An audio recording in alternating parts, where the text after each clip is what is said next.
Welcome back to the kitchen. Not much garden stuff happening. Harvest season is almost over. The only thing left in the garden really to harvest is some Swiss chard, some carrots, some Brussels sprouts, and some broccoli. So over there, I'll show you guys. I've got my Genovese basil and my Thai basil. It's hanging in the window in the sun. It's been drying out for a couple of weeks. So basically, we're going to strip all those plants down and we're going to store our basil so we can use it over the winter time. I've got, in the next 2 weeks or so, I'm probably going to be making, give or take, about 10 gallons of homemade spaghetti sauce. So we're going to need a whole bunch of that basil for that spaghetti sauce too. So I'll run you through what we're working with. Okay, so we have Genovese basil on the bottom and Thai basil up on the top, and it's bone dry, right? It's super crispy, okay? So my friend Steph, when I posted the picture, I think I posted a picture of all this hanging, she was suggesting that I don't hang it in the sun, because that's east right there, so it's getting all the bright afternoon sun. She was suggesting I don't do that because the sun is going to damage the essential oils in the basil, and she's 100% right. The only thing is it was already hanging by the time she made that comment, and I probably should have moved all this stuff, but yeah, so I didn't, so here we are. But thank you, Steph, I appreciate that. So like Steph says, try not to hang your herbs in direct sun. So I've got a towel on the ground. I'm expecting, because this stuff is so dry, I know when I start pulling all the branches off, I know it's going to fall down onto the ground. So I've got a towel there to collect what falls, and I'll just shake that off after. So Thai basil, Genovese basil. I've got my counter all cleaned and washed and dried. I know when I start breaking that basil down, it's just going to explode everywhere, right? So you could do this on a picnic table, on a harvest table, whatever. Just get a big flat surface. Sometimes it's easier when you're doing something like breaking down dry flour like that to just kind of make a mess and clean it when you're done, as opposed to trying to contain the mess while you're doing it, because it takes like 10 times as long. So we're basically just going to bring the basil from over there to here, break it off the stems, and then when we're all done, we're just going to clean it all up, put it in a big old mason jar. So we don't need to complicate this. Everybody knows what we're doing here. We're just going to strip these leaves right off the plant. It ain't rocket science. It's going to take you a few minutes. But this is all we're going to do. Try not to get any of the stems in there, because that's going to end up in your cooking. But basically, that's it. And this is why it's easier to do it on a flat surface, because if it kind of flakes off and ends up in other places, if you're trying to do this into a bowl or something, you're just going to end up kind of fighting the process. So I'm not overly concerned about getting every single little leaf. I've got enough basil up there to last me about a year.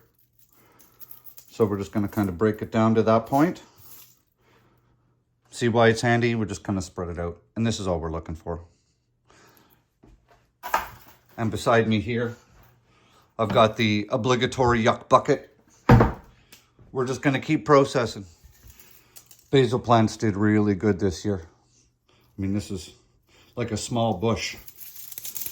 We're just going to strip it all off. And it doesn't matter to me that I'm not harvesting full-size leaves, right? Because when I'm going to be using this basil in my cooking, I'm just going to crumble it anyways. And anything stick-wise like that, as I kind of go, I'll just move the sticks off to the side. And just keep crumbling.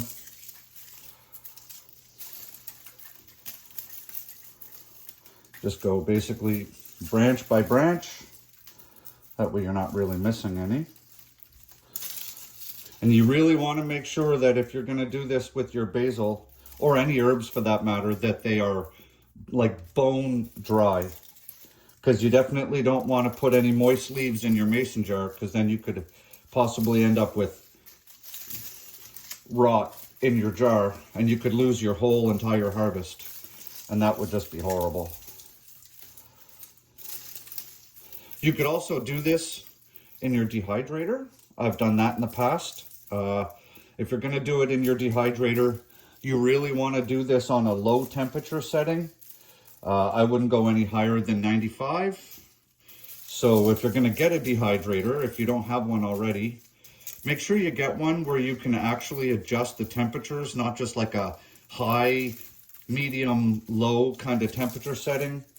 Because for certain things, temperature range is really important. You know, you wouldn't want to do beef jerky in your dehydrator at a lower setting and then set yourself up for food poisoning. You know what I'm saying? So it doesn't take long. We're just going to keep on crushing and cleaning and cleaning and crushing.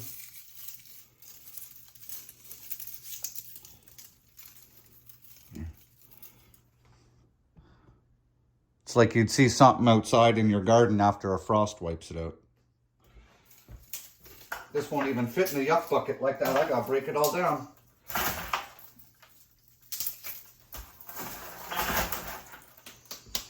All right, I'm gonna get to it and I'll show you guys what the final result is of this Genovese basil.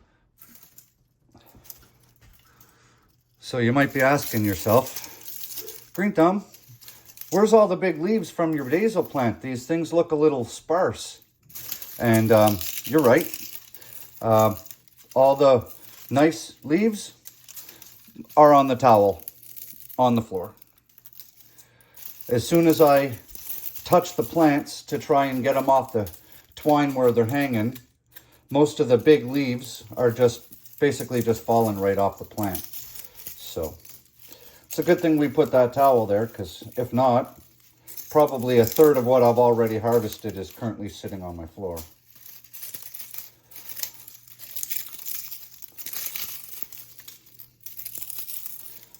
But it doesn't take long to strip it all, right? It's so dry.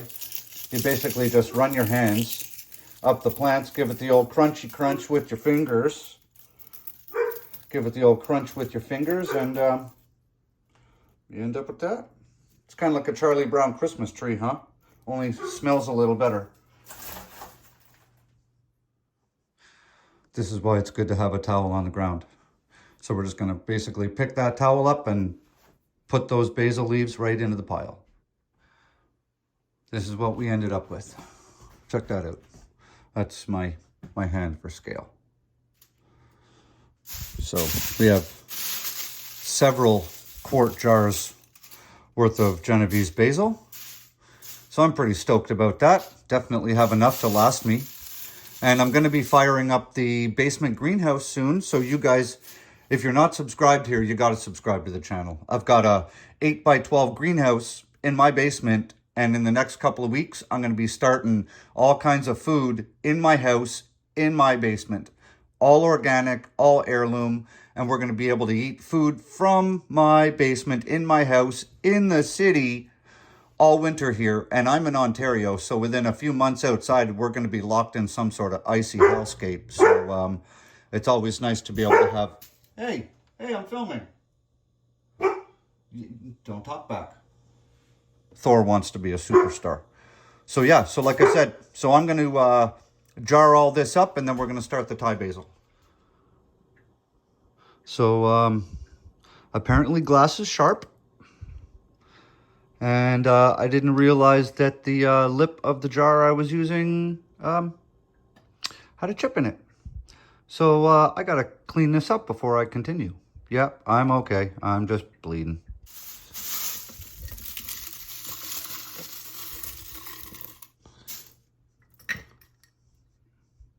That's the part that got me right there.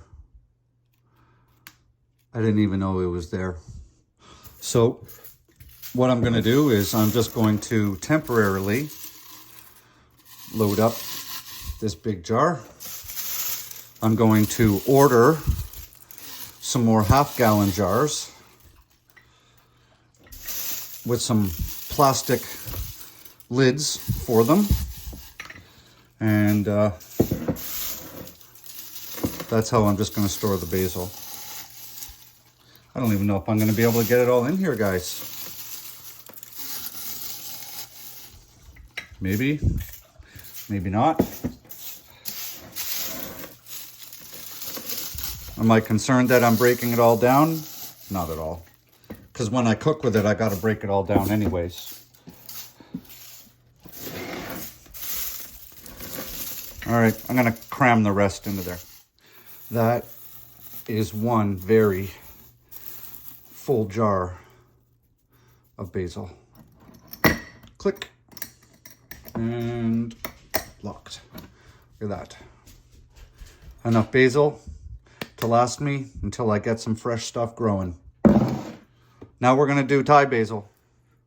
So Thai basil leaves are a lot smaller than the Genovese basil, right? Which makes it a little more finicky to clean them all off.